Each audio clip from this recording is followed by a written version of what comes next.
오늘 우리에게 주시는 하나님의 말씀은 마가복음 12장 25절부터 27절까지의 말씀인데요. 사람이 죽은 자 가운데서 살아날 때에는 장가도 아니가고 시집도 아니가고 하늘에 있는 천사들과 같으니라. 죽은 자가 살아난다는 것을 말할진대 너희가 모세의 책 중 가시나무 떨기에 관한 글에 하나님께서 모세에게 이르시되 나는 아브라함의 하나님이요 이삭의 하나님이요 야곱의 하나님이로라 하신 말씀을 읽어보지 못하였느냐. 하나님은 죽은 자의 하나님이 아니요 산 자의 하나님이시라. 이것은 살아계신 하나님의 말씀입니다. 아멘.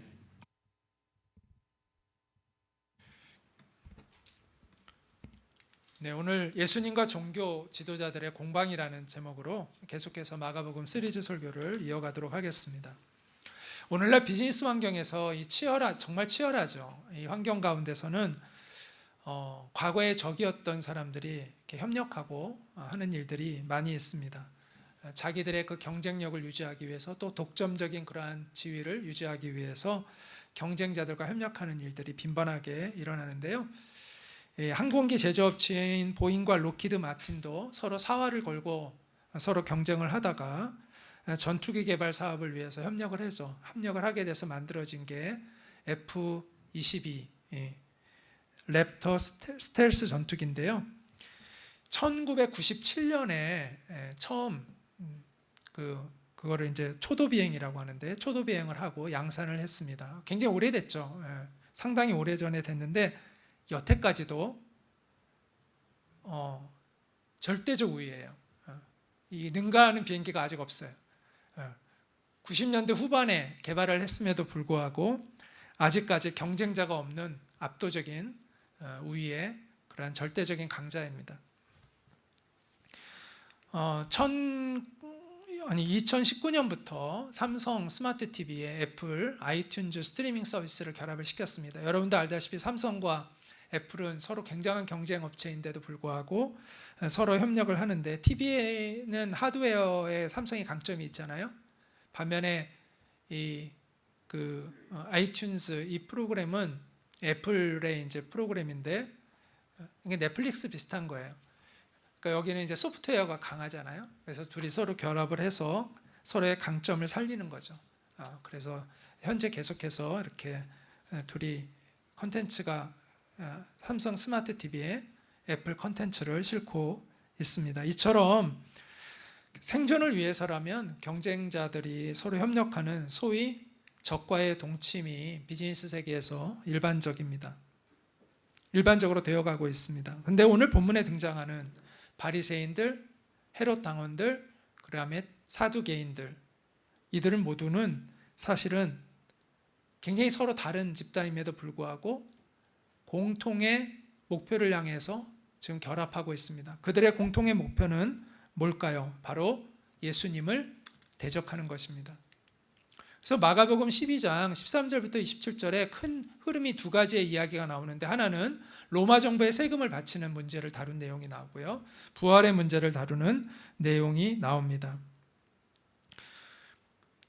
근데 이 두 가지가 다 예수님을 함정에 빠뜨리기 위한 목적으로 바리새인들과 헤롯 당원들과 또 사두개인들이 예수님께 찾아가서 질문하는 그러한 내용을 가지고 있습니다. 이 로마 정부의 세금을 바치는 문제는 바리새인과 헤롯 당원들이 동원이 되는데요. 바리새인들은 민족주의자예요. 전통주의자예요. 그럼 헤롯 당원들은 누구 편이에요? 로마 편이에요. 친 로마주의예요. 그럼 둘은 맞아요? 서로 안 맞아요? 안 맞죠. 그래서 사실은 헤롯 당원은 우리나라로 치면은, 그러니까 지금의 정치로 치면은 여당이에요. 반면에 바리새인은 야당이에요. 너무나 안 맞아요. 그런데 이 사람들이 지금 하나가 되고 있어요. 또 사두개인들 같은 경우에도 이제 부활의 문제를 가지고 예수님께 사두개인들이 찾아왔는데 이 바리새인과 사두개인들은 또 사이가 안 좋았어요. 자, 사두개인들은 대부분의 제사장들이 사두개인입니다. 그래서 로마와 결탁을 해가지고 있었어요. 친로마 정부예요. 그래서 헤롯 당원들과 비슷한 정치적 성향을 가지고 있었기 때문에 정치적으로도 바리새인들과 부딪혔을 뿐만 아니라 더욱이 더 중요한 거는 이제 종교적으로, 헤롯 당원은 정치 집단이니까 그렇다고 치지만 바리새인과 사두개인들은 종교 집단들이잖아요. 그래서 종교적으로 교리가 너무 달랐어요. 특히 부활에 대한 견해가 서로 달랐어요. 바리새인들은 부활은 있다라고 얘기했고 사두개인들은 부활은 없다라고 얘기했는데, 예수님은 부활이 있다고 가르치셨어요? 없다고 가르치셨나요? 있다고 가르치셨죠. 그러니까 바리새인들이 시비를 걸 수는 없죠. 같은 견해이니까. 그럼 누가 나서겠어요? 사두개인들이 나서서, 부활이 없다고 생각하는 사두개인들이 나서서 예수님을 공격하는 내용이 바로 18절부터 27절에 나오는 그러한 내용입니다. 우리가 이런 배경을 이해하고 오늘 본문을 살펴볼 필요가 있어요. 자, 그러면 어떤 공방이 예수님과 이들 사이에 이루어졌는가? 그리고 우리는 오늘 이 본문 안에서 어떤 가르침들을 얻을 수 있을까? 이에 대해서 한번 같이 생각해 보는 시간을 가지려고 하는데요. 첫 번째 이야기입니다. 가이사의 것은 가이사에게. 예수님이 이렇게 말씀하셨는데 이에 대한 내용을 한번 살펴보도록 하겠습니다. 제가 읽겠습니다. 잘 한번 따라서 여러분 잘 집중해서 한번 보시기 바라요. 그들이 예수의 말씀을 책잡으려 하여 바리새인과 헤롯 땅 중에서 사람을 보내매 와서 이르되, 선생님이여, 우리가 아노니 당신은 참되시고 아무도 꺼리는 일이 없으시니 이는 사람을 외모로 보지 않고 오직 진리로서 하나님의 도를 가르치심이니이다. 가이사에게 세금을 바치는 것이 옳으니까 옳지 아니하니까?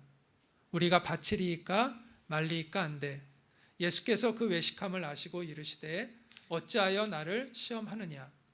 데나리온 하나를 가져다가 내게 보이라 하시니 가져왔거늘.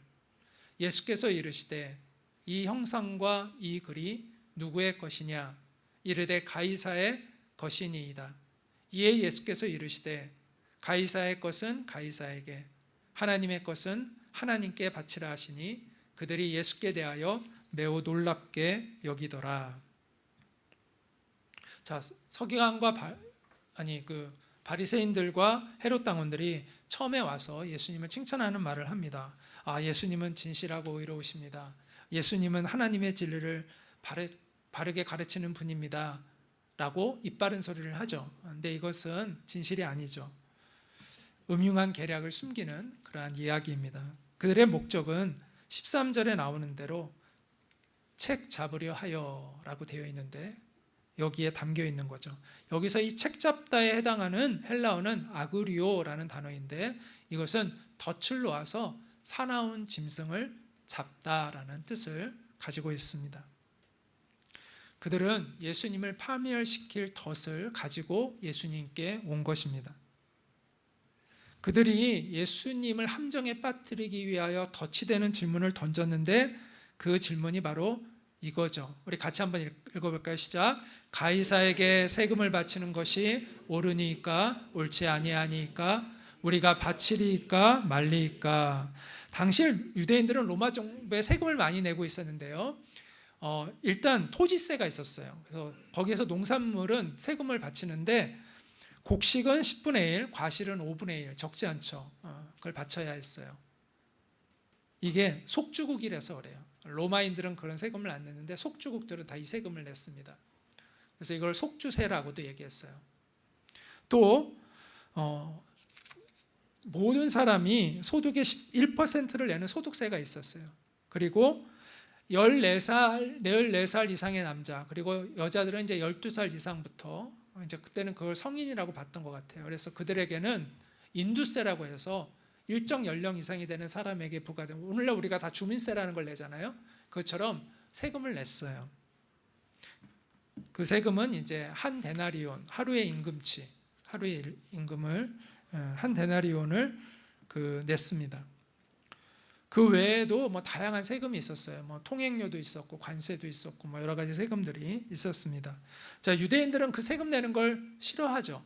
일단 자존심 상하는 거잖아요. 자기가 속국이 되었으니까 세금을 내는 것이 자존심 상하는 일이고, 또 하나는 악의 세력을 돕는 것이 된다고 생각을 했어요. 로마에게 세금을 내는 건 악의 세력을 돕는 것이다라는 생각을 했기 때문에 세금을 내는 것을 싫어했고, 또 세금을 걷어들이는 세리들, 그 로마 정부 대신 유대인들 중에서 그 세금을 걷는 사람을 세리라고 하는데 그들을 대단히 미워했습니다. 근데 이 질문을 던지고 있는 사람들이 바리새인과 헤롯 당원이라는 것이 매우 흥미로운데, 아까 얘기한 대로 이 두 사람들은 서로 다른 의견을 가지고 있어요. 자, 바리새인은 세금을 내야 된다고 할까요? 안 내야 된다고 할까요? 안 내야 된다고 하겠죠. 민족주의자들이니까. 반면에 친정부주의인 헤롯 당원들은 뭐라고 얘기할까요? 세금을 내야 된다고 해요. 자, 그러면 왜 이 두 사람들이 한꺼번에 예수님께 왔을까요? 예수님이 어떤 대답을 하든 공격하려고 하는 거예요. 그러니까 예수님이 세금을 내야 된다라고 하면 누가 공격을 하겠어요? 바리새인들이 공격을 하겠죠. 반면에 예수님이 세금을 내지 말아야 된다라고 하면 누가 공격을 하겠어요? 헤롯 당원들이 공격을 하는 것입니다. 그래서 만반의 준비를 하고 이렇든 저렇든 예수님이 이제 공격하기 위해서 협작을 해가지고 온 거예요. 예수님이 이렇게 하면 너희가 대답을 해. 예수님이 이렇게 하면 우리가 대답할게. 이런 식으로 이제 해가지고 왔다는 말이죠. 그래서 이들은 예수님을 정말 한 구석에 꼼짝 못하게 우리가 이제 했다, 덫을 놓았다, 이제 이렇게 생각을 했어요. 그러나 예수님이 그렇게 넘어가실 분이 아니죠. 예수님의 지혜는 그들의 상상을 뛰어넘었습니다. 그래서 예수님이 왜 나를 시험하느냐, 먼저 예수님이 그들의 속을 꿰뚫고 있다는 걸 밝히셨어요. 왜 나를 시험하느냐, 이렇게 말씀을 하셨습니다. 그러면서 뭐라고 말씀하셨냐면 데나리온 하나를 가져와 내게 보이라 라고 얘기했습니다. 그 당시에 데나리온은 이렇게 생겼어요. 황제의 얼굴이 그려져 있습니다. 황제 티베리우스의 얼굴이 그려져 있고요. 거기에 신령한 황제 티베리우스라고 쓰여져 있습니다. 이건 은하였고요. 데나리온은 그 당시 1일의 임금이에요. 오늘날로 치면 한 10만 원 그 정도라고 이제 생각을 하면 되겠죠. 노동자의 하루 임금 정도. 그러면서 예수님이 이 초상과 글이 누구의 것이냐라고 묻습니다. 그러니까 그들이 가이사의 것입니다. 가이사는 이제 황제라는 뜻입니다. 황제의 것입니다. 그랬더니 예수님이 가이사의 것은 가이사에게, 하나님의 것은 하나님께 바치라, 이렇게 이야기했습니다. 근데 여기서 흥미로운 게 뭐냐면요. 자, 처음에 14절과 15절에 이게 누가 한 질문이에요? 바리새인과 헤롯 당원들이 한 질문이죠. 여기서 바치다라는 말과 예수님이 가이사의 것은 가이사에게, 하나님은 하나님께 바치라고 할 때 바치라는 단어가 다릅니다. 헬라어 원어가 달라요. 바리새인과 헤롯 당원들은 디돔이라는 단어를 써요. 그러니까 주다라는 단어를 써요. 근데 예수님은 거기에 이 디돔이라는 단어를 안 쓰고 아포 디도미라는 단어를 썼어요. 이거는 돌려주다, 되갚다, 빚을 갚다, 이런 뜻을 씁니다. 그러니까 예수님이 용어를 바꿔서 사용하신 것을 본문을 보면 알게 됩니다.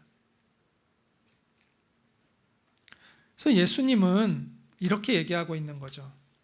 너희가 로마 정부로부터 공공의 혜택을 받고 있다면 그거에 대한 너희의 마땅한 의무를 해야 하는 것이 마땅하다, 이렇게 말씀하고 있는 겁니다.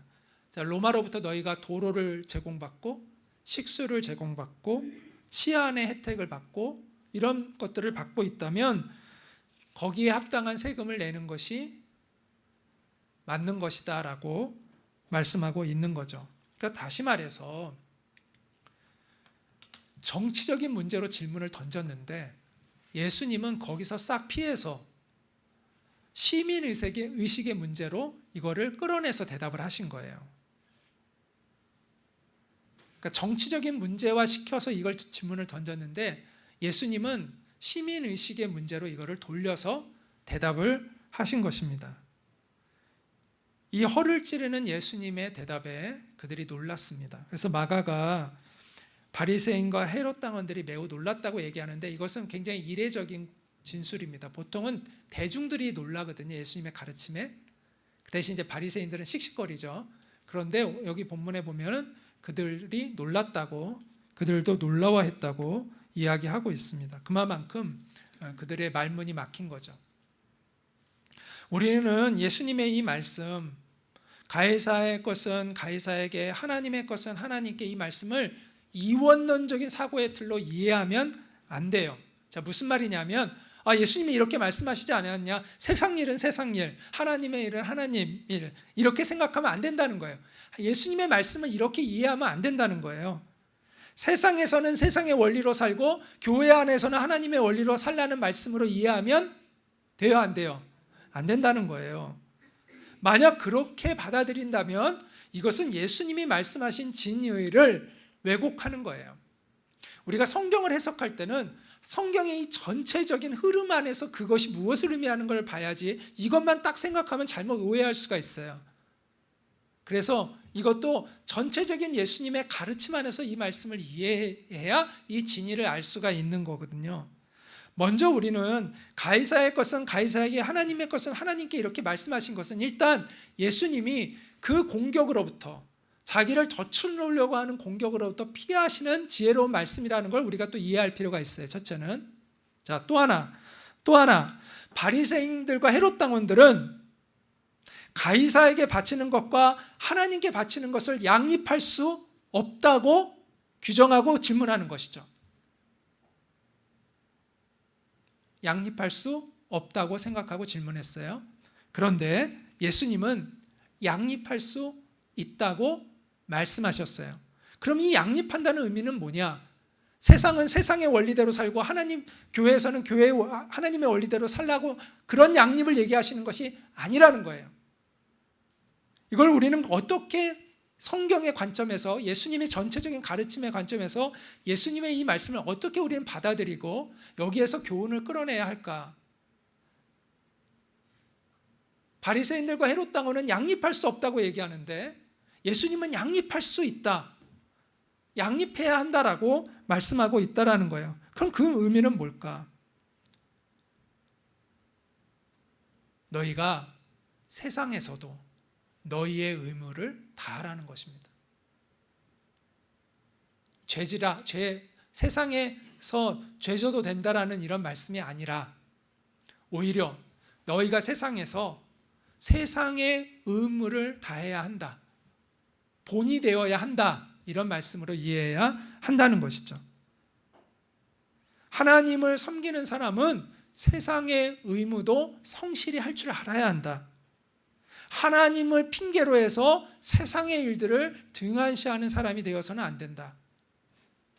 자기에게 주어진 책임을 등한시 여기는 사람이 되어서는 안 된다라는 것이죠. 자, 예를 들자면 이런 거예요. 어떤 사람이 교회에 11조는 잘 내요. 그런데 세금은 안 내요. 잘못된 것이죠. 어떤 사람이 교회에서 맡은 일은 열심히 해요. 그런데 직장에서 맡겨진 일은 대충 해요. 잘못된 것이죠. 어떤 사람이 하나님과의 약속은 잘 지켜요. 그런데 사람들과의 약속은 안 지켜요. 이러면 안 된다는 것입니다. 그러므로 가이사의 것은 가이사에게, 하나님의 것은 하나님께 바치라는 이 말씀은 예수님이 전에 하셨던 이 말씀의 빛 안에서, 이 말씀의 조명 아래서 우리가 이해해야 돼요. 자, 같이 한번 읽겠습니다. 시작. 너희는 세상의 빛이라. 산 위에 있는 동네가 숨겨지지 못할 것이요, 사람이 등불을 켜서 말 아래에 두지 아니하고 등경 위에 두나니 이러므로 집안 모든 사람에게 비추느니라. 이같이 너희 빛이 사람 앞에 비치게 하여 그들로 너희 착한 행실을 보고 하늘에 계신 너희 아버지께 영광을 돌리게 하라. 여기서 등불을 말 아래에 두지 않는다는 건, 말이라는 것은 이렇게 뭐라고 해야 되나요? 이렇게 큰 그릇이라고 생각하시면 돼요. 그 큰 그릇으로 불을 덮어놓으면 의미가 없잖아요. 높은 등경 위에 세워놔야 환하게 이렇게 비치죠. 이렇게 지금 말씀하고 있는 겁니다. 그러면서 너희 빛을 사람 앞에 비치게 해서, 그 빛은 너희의 착한 행실을 의미하는 거죠. 하늘에 계신 너희 아버지께 영광을 돌리게 하라, 이렇게 말씀하고 있습니다. 여러분은 주위에 사람들에게 어떤 평가를 받고 계시나요? 여러분은 신뢰를 받고 있습니까? 여러분의 배우자에게 여러분은 신뢰받는 배우자인가요? 여러분의 형제들에게 여러분은 어떤 사람으로 인식되고 있나요? 여러분의 직장 동료들에게 또 여러분의 파트너들에게 여러분은 어떤 사람으로 인식이 되고 있나요? 그들에게 신뢰를 받고 있습니까? 자, 그렇지 못하다면 그분은 하나님의 뜻에서 벗어나 있을 가능성이 높습니다. 저는 지금까지 주위에 있는 사람들에게 신뢰를 받지 못하는 사람 중에 온전한 신앙인을 본 적이 없습니다. 그런데 주위에 신뢰를 받지 못하는 사람들은 안타깝게도 대부분 남 탓을 많이 해요. 자기를 돌아보려고 하지 않고 참 안타까워요. 자꾸 남 탓을 해요. 그러나 어쩌다 한두 사람이 그러는 거는 뭐 그럴 수 있는데 대다수의 사람이 나를 신뢰하지 못하면 누구에게 문제가 있다고 봐야 돼요? 나에게 문제가 있는 거예요. 그걸 회피하면 안 돼요. 나한테 문제가 있는 거예요. 우리는 세상의 빛이 되어야 합니다. 우리의 도덕성이 세상의 도덕성보다 낮으면 안 돼요. 우리가 사회적 책임이 일반인들의 사회적 책임을 능가해야 돼요. 그럴 때 우리가 하나님께 영광을 돌리는 삶을 살아갈 수가 있는 것입니다. 자, 첫 번째 이야기를 우리가 살펴봤는데 이제 두 번째 이야기, 하나님은 산자의 하나님이시라 이렇게 말씀하고 있는데요. 이 이야기를 우리가 또 살펴보도록 하겠습니다.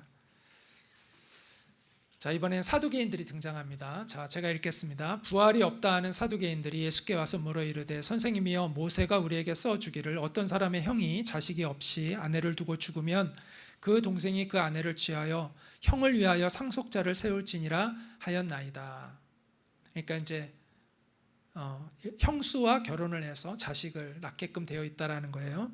자, 7형제가 있었는데 마디가 아내를 취하였다가 상속자가 없이 죽고 둘째도 그 여자를 취하였다가 상속자가 없이 죽고 셋째도 그렇게 하여 7이 다 상속자가 없었고 이제 아들을 못 낳았다는 거죠. 최후의 여자도 죽었나이다. 7사람이 다 그를 아내로 취하였으니 부활 때 곧 그들이 살아날 때 그 중에 누구의 아내가 되리이까. 예수께서 이르시되 너희가 바리새인 사두개인들에게 이야기하는 겁니다. 너희가 성경도 하나님의 능력도 알지 못함으로 오해함이 아니냐.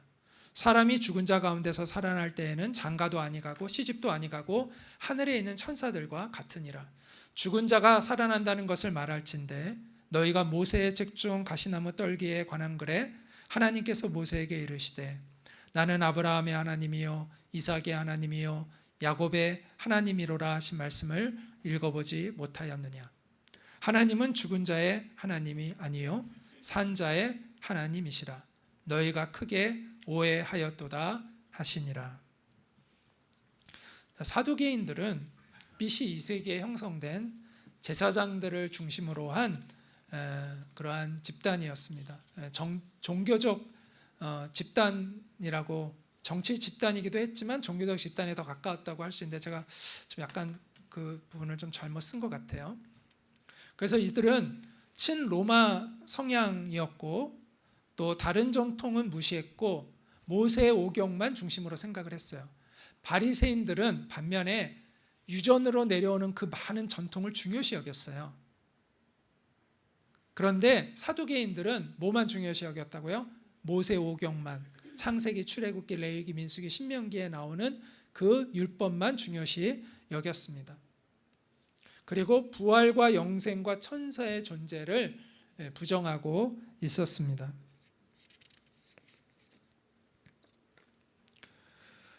아까 앞에서 이제 바리새인들이 예수님께 가서 질문했다가 이제 실패하잖아요. 그러니까 이제 사두개인들이 등장을 하는 거예요. 아까 얘기한 대로 바리새인과 사두개인들은 사이가 좋아요, 안 좋아요? 안 좋아요. 그런데 지금 이제 같이 힘을 모아서 예수님을 공격하고 있는 겁니다. 자, 사두개인들이 예수님을 공경에 빠뜨리기 위해서 질문을 하나 가지고 왔는데, 자, 결혼한 형이 아이 없이 죽으면 그 동생이 결혼하고, 그래도 없으면 그 다음 동생이 또 결혼해서 아이를 낳으려고 노력하고, 이렇게 되어야 된다는 거예요. 지금 생각하면 되게 이상하죠. 우리나라의 문화에서 보면은 어떻게 그럴 수가 있어, 좀 이상하게 여길 수 있지만, 우리가 그 유대의 문화를 이해할 필요가 있어요. 그 당시의 문화를 이해할 필요가 있는데, 자식이 없다는 것은 대단히 수치스러운 일이에요. 그것은 그 사람의 대가 끊어지는 일이기 때문에 그 형제가 그 대를 이어줘야 될 책임이 있는 거예요.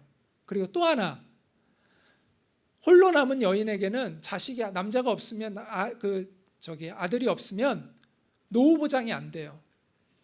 그래서 그 여성의 노후 보장을 위해서라도 아들을 낳아줘야 되는 거예요. 그러니까 아들이 필요한 거예요. 이 여인에게는 대를 잇기 위해서라도 아기가 필요하고, 자기의 노후 생활을 보장받기 위해서라도 아기가 필요해요.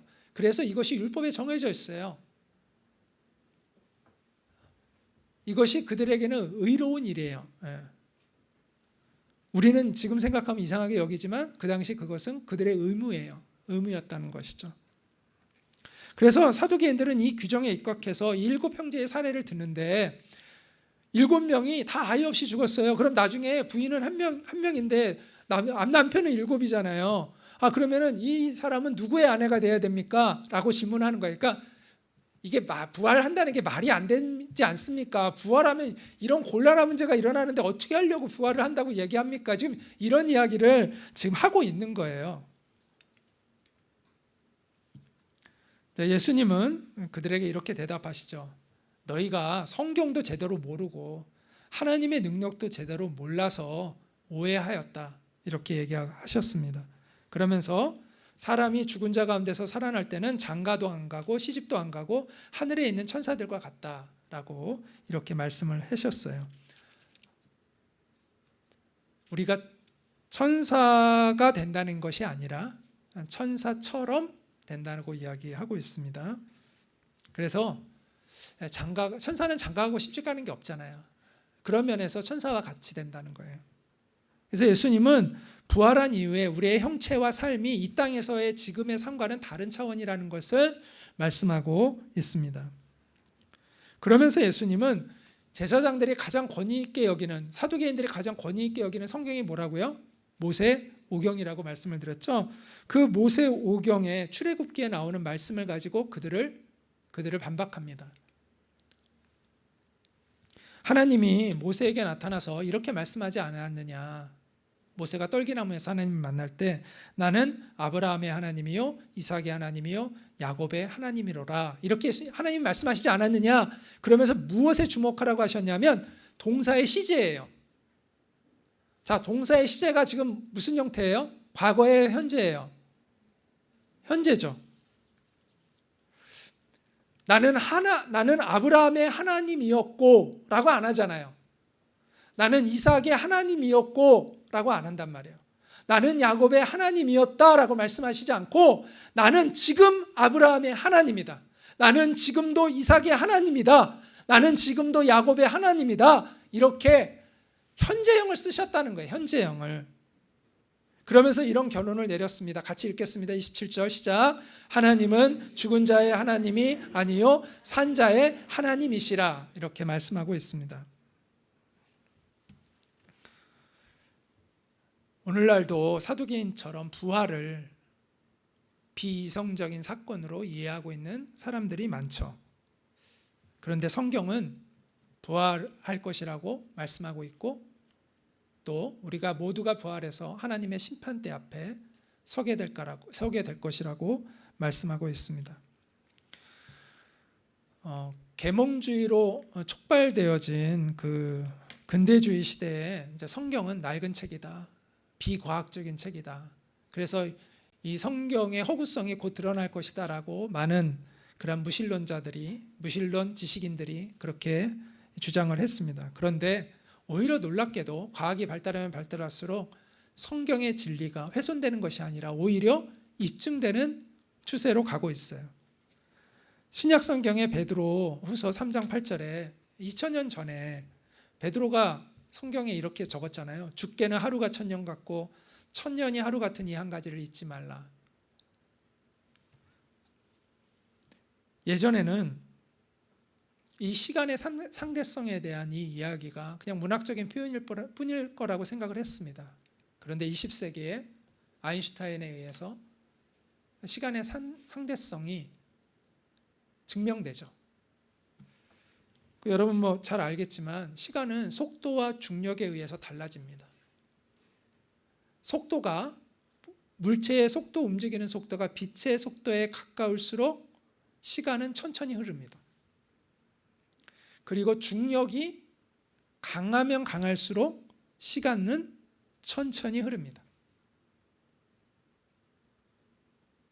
그래서 우리가 지구보다 중력이 센 어떤 우주의 다른 별에서 살면요 더 천천히 늙게 돼요. 그래서 인터스텔라라는 그 영화에 보면 어떤 행성에서 왔는데 자기는 젊은데 누구는 막 자기 아내는 늙어 있고 막 그런 게 자기 딸이 막 늙어 있잖아요. 그게 이제 그런 이 과학적인 사실에 근거해서 이제 이야기하는 거거든요. 이 상대성 이론을 가지고. 이처럼 성경이 과학책은 아니지만 성경은 놀라운 과학적 통찰력을 담고 있습니다. 그리고 하나님의 세계는요, 우리가 상상하는 것을 초월하는 세계예요. 따라서 하나님께서 죽은 사람을 살리는 것이 불가능하다, 부활은 없다라고 이야기하는 것은 예수님이 하신 말씀대로 성경을 모르고 하나님의 능력을 제대로 알지 못해서 하는 그러한 소리라고 말할 수가 있습니다. 하나님은 부활을 약속하셨어요. 그리고 부활 이후의 세계는 지금과는 다른 세계라는 것을 우리에게 암시하고 있습니다. 어떤 분들은 부활한 후에 결혼이 없다고 하니까 실망하는 분들도 있을 것 같아요. 또 어떤 분은 좋아하는 분도 있을 수도 있는데요. 하여튼 주님은 걱정하지 마세요. 더 좋은 걸 예비하셨을 겁니다. 신실하신 하나님을 신뢰하고 부활 이후에 있을 그 세계를 여러분 기대하시기 바랍니다. 하나님은 죽은 자의 하나님이 아니라 산 자의 하나님이십니다. 이게 어떤 의미일까요? 하나님은 부활의 생명을 받은 사람의 하나님이 되신다는 것입니다. 여러분 안에 부활의 생명이 있나요? 여러분은 그것을 증명하고 있나요? 부활은 내적으로 내 안에 새 생명이 들어온 건 내적으로 이루어진 일인데 어떻게 외적으로 그것을 증명할 수 있냐라고 묻고 싶은 분이 있을지도 모르겠어요. 물론 부활의 생명이 우리 안에 온 건 눈으로 보이는 일은 아니죠. 내적으로 이루어진 일입니다. 그러나 내적으로 그 일이 이루어졌으면 외적으로도 드러나는 것이 정상일까요? 아닐까요? 정상이죠. 부활의 생명을 받았으면 내 삶이 변하는 게 정상이죠. 내적으로 예수님의 부활의 생명을 받은 사람은 외적으로도 부활의 삶을 살아가야 하는 거죠. 이 뒤에 부활의 삶을 부활의 능력으로 우리가 부활의 삶을 내야 되는 것이죠.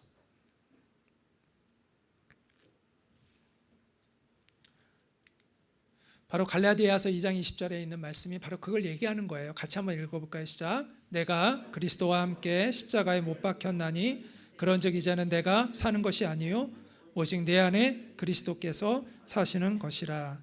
나의 옛 자아가 죽고 예수님이 주신 새 생명으로 부활의 삶을 살아가는 것이 우리가 그리스도인 된 증거입니다.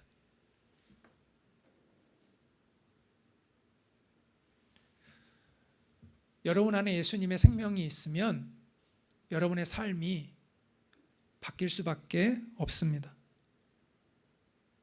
예수 그리스도가 주신 그 새 생명으로 부활의 삶을 살아내는 여러분 되시기를 바랍니다. 진리를 살아내고 말씀을 살아내는 그런 여러분이 되시기를 축복합니다. 자, 마지막으로 세 번째 이야기는요, 좀 약간 건너뛰어서 마가복음 12장 35절부터 37절의 내용을 보고 오늘 마치려고 하는데, 왜냐하면 이게 지금 공방이잖아요. 예수님과 종교 지도자들 간의 공방인데 이것도 지금 예수님과 종교 지도자들과의 공방이기 때문입니다. 예수님은 때로는 공격도 하셨어요. 오늘 본문은 이 내용은 이 세 번째 이야기는 예수님이 공격하시는 내용이에요. 자, 제가 읽어볼게요. 예수께서 성전에서 가르치실세 대답하여 이르시되 어찌하여 서기관들이 그리스도를 다윗의 자손이라 하느냐. 서기관들은 바리새인들이 대부분 그러니까 서기관들은 바리새인들이 대부분이었어요. 그러니까 서기관은 율법학자를 얘기해요. 성경을 필사하고 성경을 연구하는 사람들이에요. 그래서 바리새인들이 대부분 이 서기관들 중에 대부분이 바리새인이었어요. 그래서 비슷한 그룹이라고 보시면 되는데요. 예수님이 가장 바리새인들과 부딪히셨잖아요. 그래서 이제 서기관들에게 이렇게 묻습니다.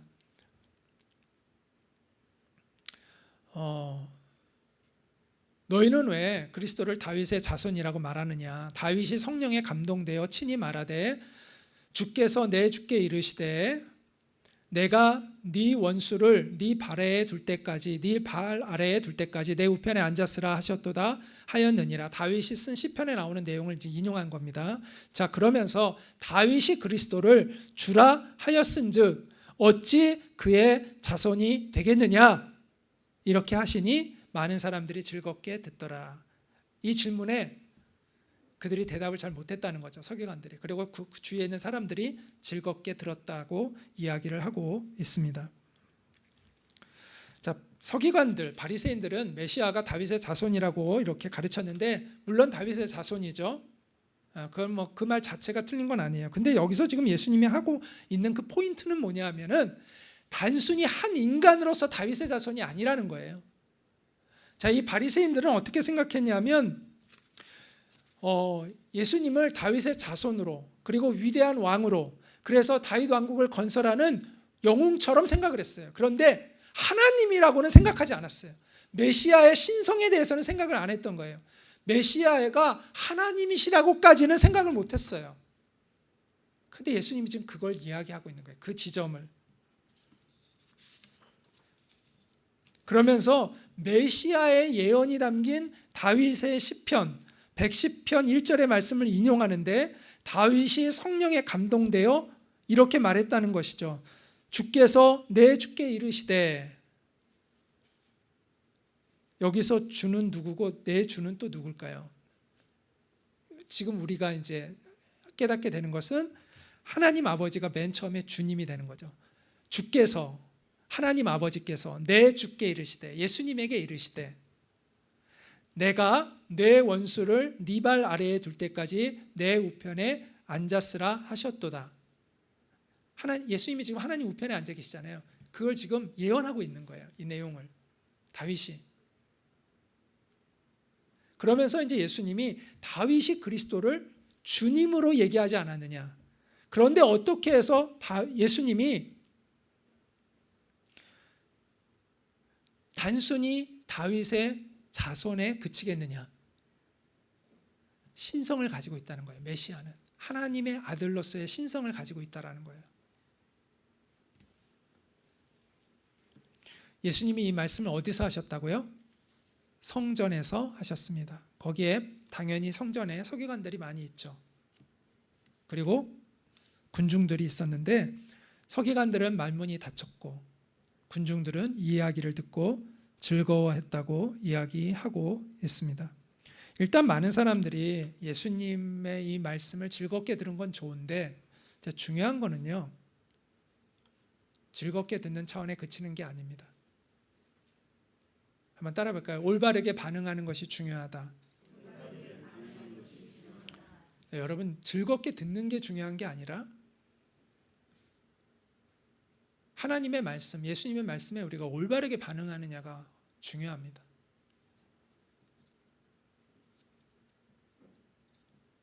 혹시 여러분이 즐겁게 듣고만 있지 않습니까? 여러분이 하나님의 말씀을 그냥 즐겁게 듣고만 있지는 않습니까? 그럼 거기에 멈추면 안 돼요. 어떻게 해야 된다고요?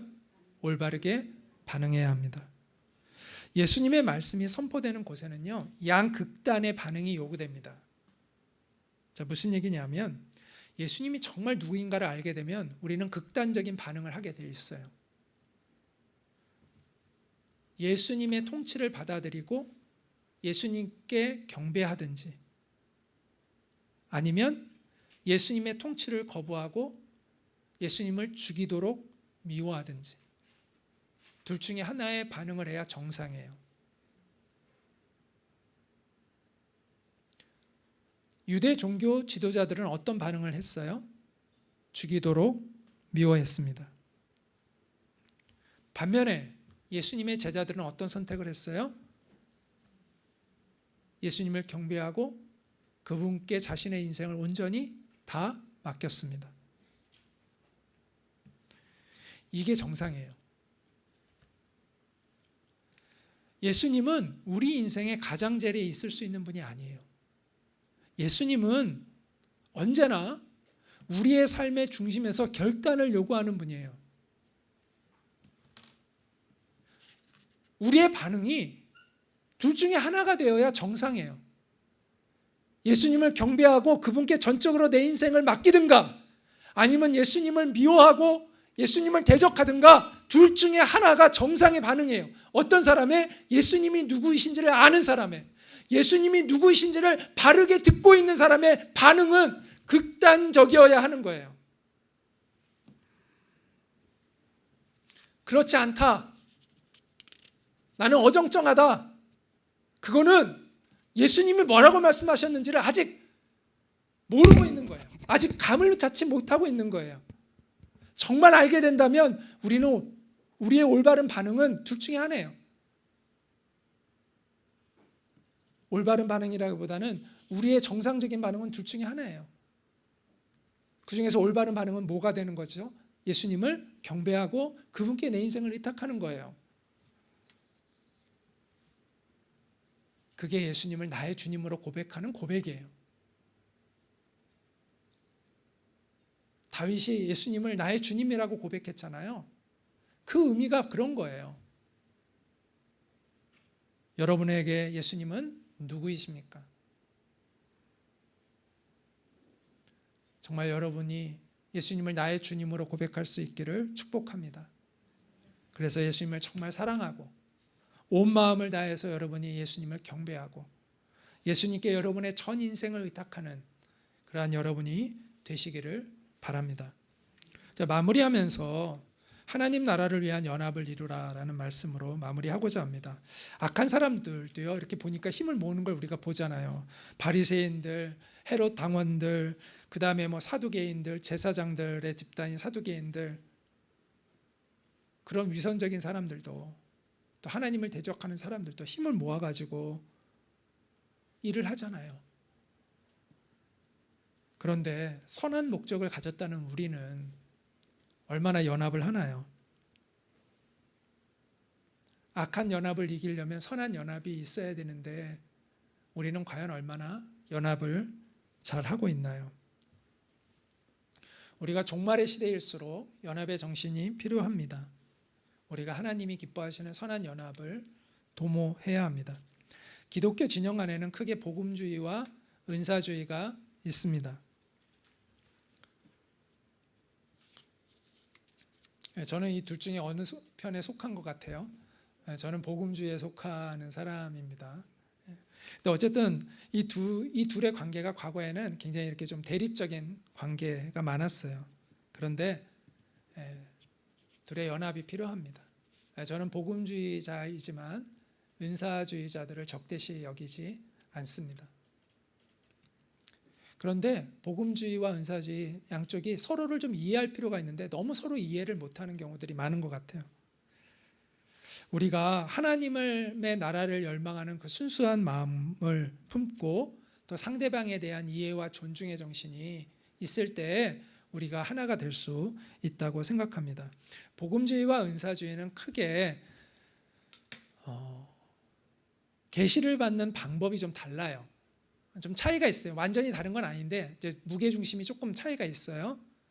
자, 계시를 우리가 받는 방법은 사고와 직관입니다. 어떤 사람은 생각을 통해서 하나님의 계시를 많이 받기도 하고, 어떤 사람은 직관적으로 이렇게 느껴져서 이렇게 하나님의 계시를 받는 경우가 있잖아요. 그런데 복음주의는요, 사고를 중심으로 하나님의 계시를 받는 경향이 강합니다. 저는 대표적으로 저는 주로 생각을 통해서 하나님의 뜻을 많이 이렇게 깨닫고 분별하는 그런 사람이거든요. 반면에 은사주의는 이 직관, 이 느낌이 강해요. 이렇게 딱 필이 느껴지는 거죠. 이렇게 그래야 직관적으로 뭘 이렇게 깨닫고 이런 것들이 강합니다. 그래서 이런 특징이 있다는 걸 우리가 좀 이해할 필요가 있어요. 그래서 복음주의 진영의 사람들은 비교적 성경 공부를 강조하는 편이고 꼭 그런 건 아닌데 하여튼 전반적으로 볼 때 그렇다는 거예요. 그다음 은사주의는 비교적 기도를 더 많이 강조를 하는 경향이 강합니다. 근데 저는 이 두 가지가 다 필요하다고 생각해요. 사고와 직관이 다 필요하고 또 내가 이 두 가지를 꼭 다 갖출 필요는 없죠. 그건 내 마음대로 되는 게 아니니까. 그런데 우리가 다 이런 사람들이 다 필요하다는 것이죠. 교회 안에서. 그래서 사고를 통해서 이렇게 주로 하나님의 계시를 받는 이 복음주의 진영의 사람들은 성경을 깊이 연구하고 거기에서 어떤 원리를 발견하고 그것들을 체계화시키는 장점을 가지고 있어요. 그래서 학문적으로 정리를 잘해요. 반면에 성령님의 어떤 그 인도하심의 민감함이 좀 떨어져요. 상대적으로 은사주의자들에 비해서. 반면에 은사주의자들은 이 직관력이 좋아가지고 성령의 세밀하신 인도하심에 이렇게 즉각 반응하는 그런 장점이 있어요. 반면에 성경에 대한 깊이가 상대적으로 좀 약하고 또 상황을 지나치게 단순화시키는 약점들이 있어요. 복잡한 상황들을 좀 이렇게 체계적으로 분석하고 이해하고 판단하는 것이 아니라 그냥 느낌적으로 판단을 많이 하기 때문에 너무 단순화시켜서 좀 전체적으로 조망하지 못하고 너무 단순화해서 그 문제를 이렇게 바라보는 좀 그런 경향들이 있어요. 그래서 복음주의 진영의 사람들은 은사주의 진영의 사람들을 되게 경계합니다. 너무 감정적이 아니야, 뭐 이렇게도 보고, 좀 경계하는 경향이 있어요. 반면 그래서 이제 좀 폐쇄적인 태도를 보이죠. 경계하고 폐쇄적으로. 반면에 은사주의자들은 어떤 경향이 있는지 아세요? 복음주의에 있는 사람들이 성령의 그 능력에 대해 이해하지 못한다는 생각을 많이 해요. 그리고 그래서 영적인 우월감들을 많이 가져요. 우리가 더 성령에 민감하다. 우리는 더 성령님의 인도하심을 따라가고 있다. 이 사람들은 영적인 세계를 아직 잘 모르는 것 같아. 이런 식으로 영적인 우월감에 빠지는 사람들이 은근히 있어요. 이게 다 자기 세계만 알기 때문에 그런 거예요. 이게 겸손하지 못한 태도예요. 둘 다. 양쪽 모두 편견과 교만을 내려놓아야 돼요. 상대방에 대한 편견 그리고 교만한 마음을 내려놓고 예수 그리스도 앞에 우리가 무릎을 꿇을 때 우리가 하나님 나라의 연합을 이루어 나가야 합니다. 저는 정말 연합운동을 많이 해왔던 사람입니다. 복음주의와 은사주의의 어떤 연합운동을 참 많이 했는데 이게 쉽지 참 않아요. 결국은 겸손함의 문제인 것 같아요. 그 연합의 정신을 가져야 되고 큰 대의를 가지고 자기의 고집을 내려놓는 그 겸손함이 필요한데 그런 겸손함을 갖추지 않으면 연대가 이루어지지 않습니다. 겸손한 복음주의자들 그리고 겸손한 은사주의자들이 많아지기를 기대합니다. 그래서 교파와 진영을 초월해서 하나님 나라의 연합을 이루어서 예수님이 다시 오시는 그 길을 잘 준비하고 평탄케 하는 그 일을 우리 한국교회가 이루어가기를 간절히 소망합니다.